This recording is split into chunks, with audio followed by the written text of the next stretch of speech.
ஸ்ரீமத் தேவி பாகவதம் ஷஷ்டஸ்கந்தம் 6வது ஸ்கந்தத்தில் அதான் மங்களகரமாயிருக்கிற பஞ்சவிம்சோ அத்தியாய 25வது அத்தியாயம். வியாச உவாச்ச.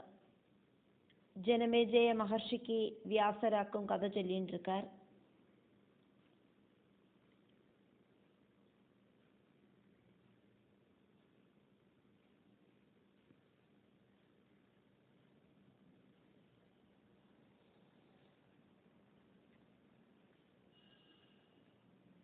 நாரத மகர்ஷிட்ட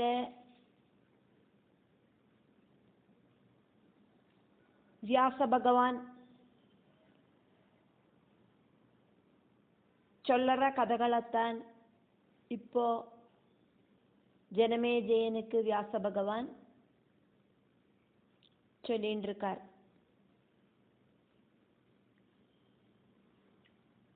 வியாச நாரத சம்வாதம்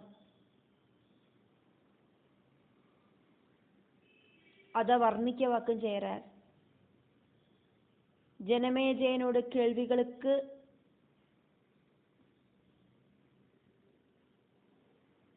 ஈக்குவலான ஒரு கேள்வி ഒരു വ്യാസ ഭഗവാൻ നാരദ മഹർഷിയിട്ട കേട്ടതായിട്ടും നാരദ മഹർഷി അതുക്കാன பதில் சொன்னதாയിട്ടും சொல்லின்னு இருக்கிறத பார்த்துட்டு இருக்கோம். அதனால இங்க வியாச உவாச்சா அப்படின்னு சொன்னது நாரத மகர்ஷிட்ட வியாச பகவான் சொல்லின்னு இருக்கிறதாயிட்டு பார்த்துட்டு இருக்கோம். 1வது ஸ்லோகம். வாசவி சகிதா ஜாதா ஸ்ருத்வா மே வாக்யமீத்ருஷம் தாசேயி மாமுவாஜேதம் புத்ரார்த்தே பிருஷமாதுரா.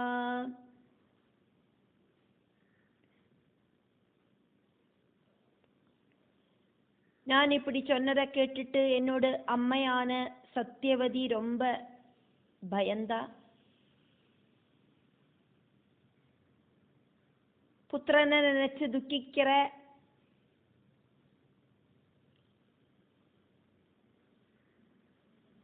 அந்த முக்குவஸ்திரியான என்னோட அம்மை அப்போது என்கிட்ட இப்படி சொன்னான். 2வது ஸ்லோகம். அம்பாலிகா வதூர்தன்யா காசிராஜசுதாசுதா பார்யா விசித்ரவீர்யஸ்ய விதவா சோக சம்யுதா. புத்ரா வியாசா, காசிராஜாவோட புத்திரியான அம்பாலிகை ரொம்ப நல்லவளாக்கும் என்னோட பிரியமான புத்திரவதுவாக்கும். விசித்திரவீரியனோடு மனைவியான அவள் இப்போ விதவையும் துக்கிதையும் ஆக்கும்.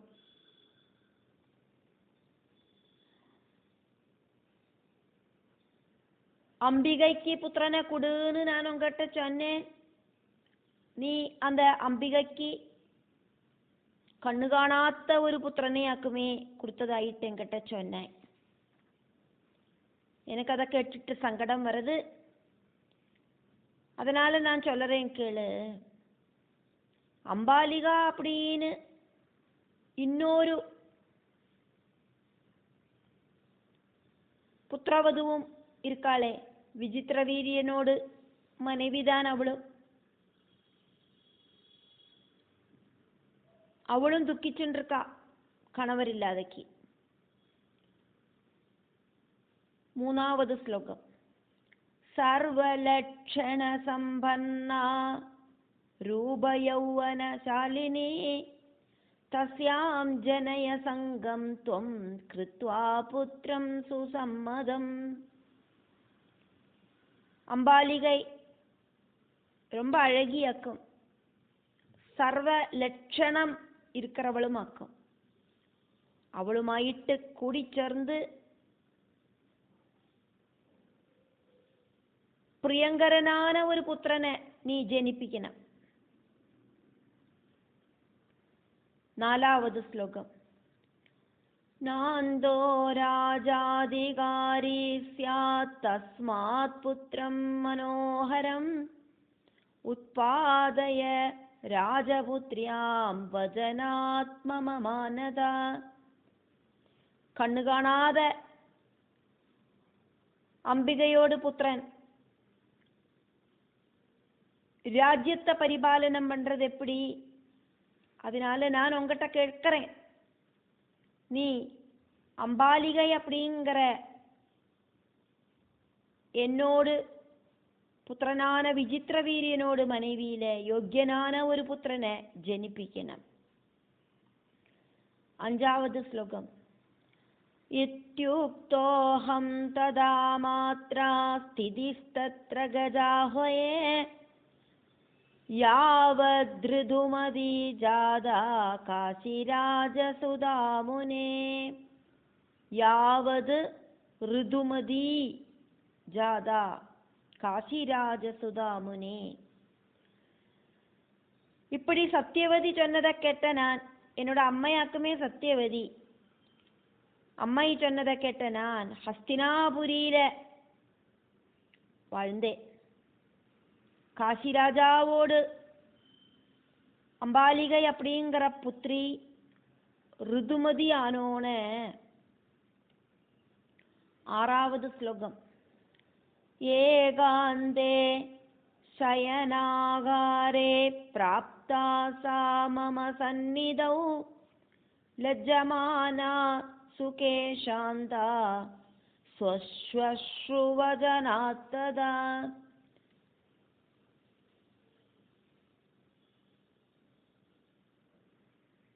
ശ്വശ്രു കണവരോട് അമ്മ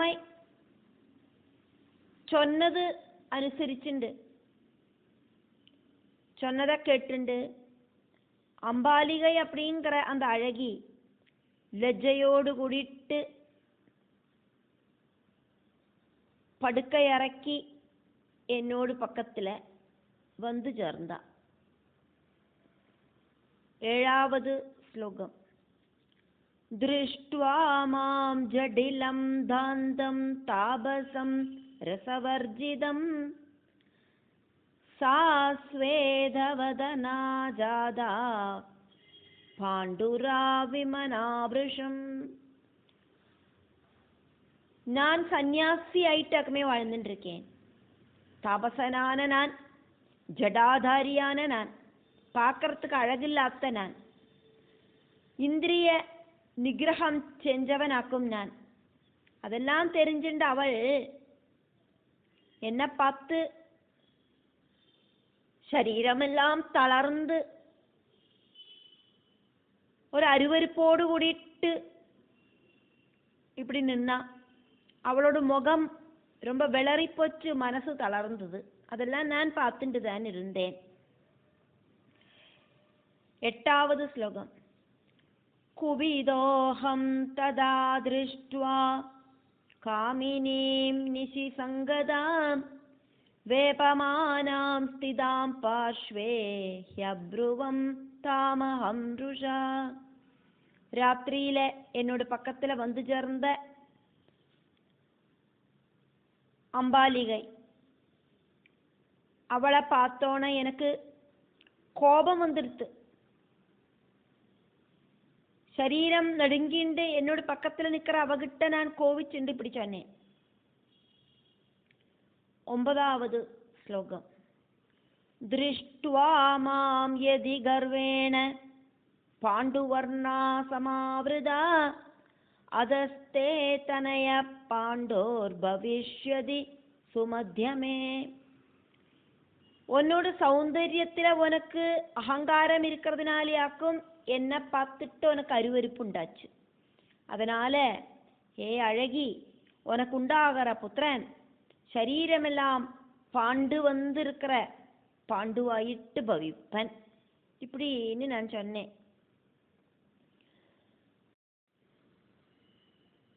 10வது ஸ்லோகம். இத்யுக்த்வா நிஷிதத்ரைவ ஸ்திதோ பாலிகயாயுத புக்த்வா தாம் நிஷிநிர்யாத ஸ்தானமாப்ருத்ய மாதரம். இப்படி நான் சொன்னதை கேட்டுட்டு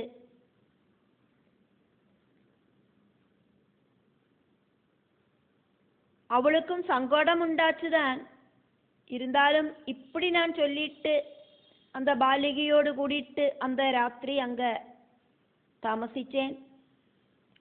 அவளை அனுபவிச்சு அம்மா கிட்ட அனுவாதத்தையும் வாங்கிட்டு நான் ஆசிரமத்துக்கு கிளம்பி போனேன். என்னோட விருப்பத்துக்கு வேண்டியிட்டல்ல நான் இப்படியெல்லாம் நடந்தது. அம்மாவோட ஆജ്ഞைப்படியாக்கும். அம்மாவோடு புத்திர வதுக்களுக்கு புத்திரர்களை கொடுக்கறதுக்கு வேண்டிட்டாக்கும் நான் இப்படி அங்க போய் அவா கூட சேர்ந்தேன். 11வது ஸ்லோகம்.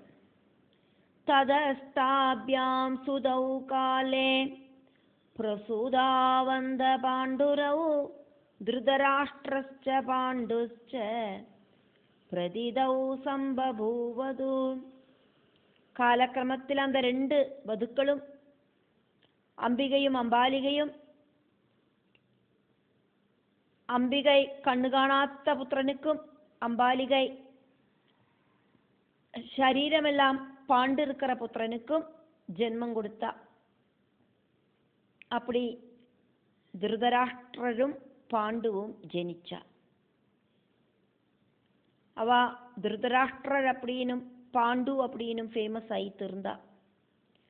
12வது ஸ்லோகம்.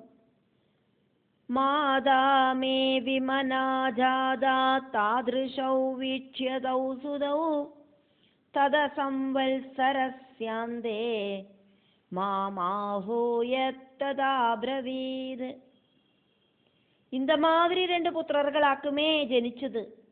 ഒരുത്തനുക്ക് കണ്ണു കാണാത്തതില്ല, இன்னொருத்தனுக்கு ശരീരമെല്ലാം പാണ്ട്.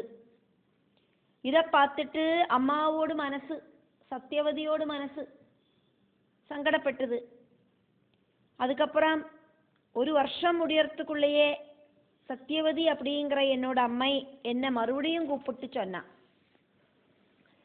13வது ஸ்லோகம். द्वैवायन सुदौ जादौ राज्ययोग्यौ न तादृशौ अन्यं मनोहरं पुत्रं समुत्पादय मे प्रियं. हे द्वैवायन, വ്യാസ, 2 പുത്രர்கள் ഒന്നാല ഉണ്ടാச்சு அப்படினாலும் அம்பிகைக்கும் அம்பாலிகைக்கும் உண்டாச்சுனாலும்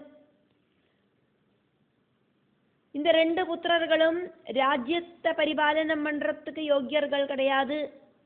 அதனால யோக்கியனான பிரியங்கரனான ஒரு புத்திரனை இவாளில நீ எனக்கு தரணும். 14வது ஸ்லோகம். ததேதி சமயா ப்ரோக்தா முதிதா ஜனனி ததா அம்பிகாம் பிரார்த்தயாமாச சுதார்த்தே கால ஆகதே. அப்படியே ஆகட்டும் அப்படின்னு சொல்லிட்டு அம்மாவுக்கு நான் உறுதி கொடுத்தேன். நான் சொன்னதை கேட்டோன அம்மாவுக்கும் சந்தோஷமாச்சு. சமயமானோன அம்மை அம்பிகை கிட்ட புத்திரனுக்கு ஜென்மம் கொடுக்கறதுக்கு வேண்டிட்டு மறுபடியும் ரிக்வெஸ்ட் பண்ணினா. திருதராஷ்டிரரோட அம்மையாக்குமே அம்பிகை. அந்த அம்பிகைட்ட போயிட்டு மறுபடியும் ஒரு புத்திரனை எனக்கு வேணும் அப்படின்னு சத்தியவதி சொன்னா. 15வது ஸ்லோகம். புத்திர ത്രിവ്യാസം സമാലിംഗ്യ പുത്രമുൽപാദയാത്ഭുതം കുരുവംശസ്യ കർത്താരം രാജ്യയോഗ്യം വരാനനേ. അംബികൈകിട്ട സത്യവതി ചൊന്ന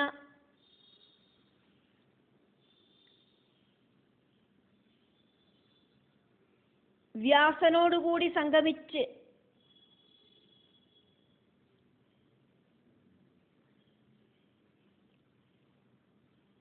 യോഗ്യനാന ഒരു പുത്രനെ നീ ജനിപ്പിക്കണം. അഴകി കുരുവംശത്തെ നിലനാട്ടുற രാജ്യ പരിപാലനத்துக்கு അർഹനാന ഒരു സൽപുത്രനെ നീ പ്രസവിക്കണം. 16ാவது ശ്ലോകം. വധൂർലജ്ജാന്വിതാ കിഞ്ചിത് നോവാജവദനം തദാ ഗതോഹം ശയനാകാരേ മാതുസ്തദ്വചനാത്മിഷി. ലജ്ജയോടുകൂടിനെ അംബിക അപ്പോത് ഒന്നും ചൊല്ലലേ. അമ്മാവോട് വാക്കുകളൊക്കെ ഇട്ട് ഒരു രാത്രിയിൽ ഞാൻ അംബികയോട് അന്ത പടുക്കയിറക്കി പോനെ. 17ാவது ശ്ലോകം. ദാസീ വിചിത്രവീര്യസ്യ രൂപയൗവന സംയുതാ പ്രേക്ഷിതാംബികയാ ത്വത്ര വിചിത്രാഭരണാംബര.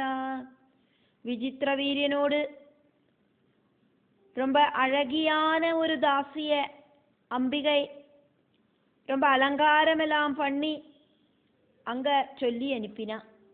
அம்பிகை வரலை, அம்பிகைக்கு பதிலா விசித்திரவீரியனோடு ஒரு தாசிய அக்கும் அங்க அனுப்பி விட்டது. 18ാவது ശ്ലോകം. ചന്ദനാരക്തദേഹാസാ പുഷ്പമാലാ വിഭൂഷിതാ ആയാദാഹവ സംയുക്ത സുകേശി ഹംസ ഗാമിനി. அந்த தாசி ரொம்ப அழகா இருந்தா, சரீரத்துல சந்தனத்தை பூசின்னு இருந்தா, அழகான ஆபரணங்களும் மாலைகளும் எல்லாம் போட்டு இருந்தா. ரொம்ப அழகியான அவள் ரொம்ப சந்தோஷத்தோடு கூடிட்டாக்கும்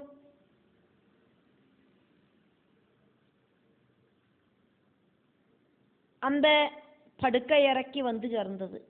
அவளோடு முகம் ஒருபோதும் என்ன பார்த்து அருவருப்படையலை, அவளுக்கு பயமும் உண்டாகலை. என்ன பார்த்து ரொம்ப சந்தோஷத்தோடு கூடிட்டு என்ன ரிசீவ் பண்ணினா. 19ாவது ശ്ലോകം. பர்யங்கே மாம் சமாவேஷ்ய சம்ஸ்திதா பிரேம சம்யுதா பிரசன்னோஹம் ததா தஸ்ய விலாசேனாபவம் முனே. എന്നെ പ്രേമഭാവത്തിലെ മെത്തേ മേലെ ഒക്കാരെ വെച്ചിട്ട് അവൾ എന്നോട് പക്കത്തിലെ വന്ന് ഉക്കാന്ത. நாரத மகர்ஷே அதாக்கும் இங்கே முனே அப்படின்னு கூப்பிட்டது. வியாச பகவான் நாரத மகர்ஷிட்ட யாக்குமே சொல்லின்னு இருக்கிறது. நாரத மகர்ஷே அவளோடு அந்த பிரவൃத்தியால சந்தோஷமான முகமெல்லாம் பார்த்துட்டு எனக்கும் சந்தோஷம் உண்டாகி வந்தது. 20ாவது ശ്ലോകം. രാത്രൗ സംക്രീഡിതം പ്രേണ്ണാ തയാ സഹ മയാ വൃഷം വരോദത്ത പുനസ്തസ്യൈ പ്രസന്നേന തു നാരദ. അവളോട് കൂടിയിട്ട് അന്നേക്ക് രാത്രി ഞാൻ സന്തോഷത്തോടു കൂടിയിട്ട് ഇരുന്നേൻ. ഞാൻ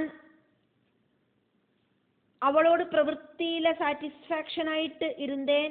അവൾക്ക് വരവും കൊടുത്തേൻ. 21ാவது ശ്ലോകം. സുഭഗേ ഭവിതാ പുത്ര സർവലക്ഷണ സംയുത സുരൂപ സർവധർമ്മജ്ഞ സത്യവാദി ശമേരത. அழகி, உனக்கு எல்லா லட்சணங்களும் பூர்ணமாயிருக்கிற அழகான ஒரு புத்திரன் உண்டாகும். சத்தியசந்தனாயிருக்கிற புத்திரன், சௌமியனாயிருக்கிற புத்திரன், சர்வ தர்மஜனாயிருக்கிற புத்திரன் உனக்கு உண்டாகும் அப்படின்னு நான் விசித்திர வீரியனோடு அந்த தாசிக்கு வரமும் கொடுத்தேன். 22வது ஸ்லோகம். சததா விதுரோ ஜாதஸ்த்ரயபுத்ரா சஹாபவன் மாயாவிருத்திம் கதா சாதோ பரக்ஷேத்ரோல்பவே மமா. அப்படி ஜனிச்சவனாக்கும் அந்த விதுரன் எனக்கு இப்படி 3 സ്ത്രീകളെ ആയിട്ട് 3 പുത്രர்கள் ഉണ്ടാச்சு. അംബികയിലെ ധൃതരാഷ്ട്രർ, അംബാലികയിലെ പാണ്ഡു, വിചിത്രവീര്യനോട് ദാസിയിലെ விதுரர். மகர்ஷே அப்படின்னு கூப்பிடுறார்.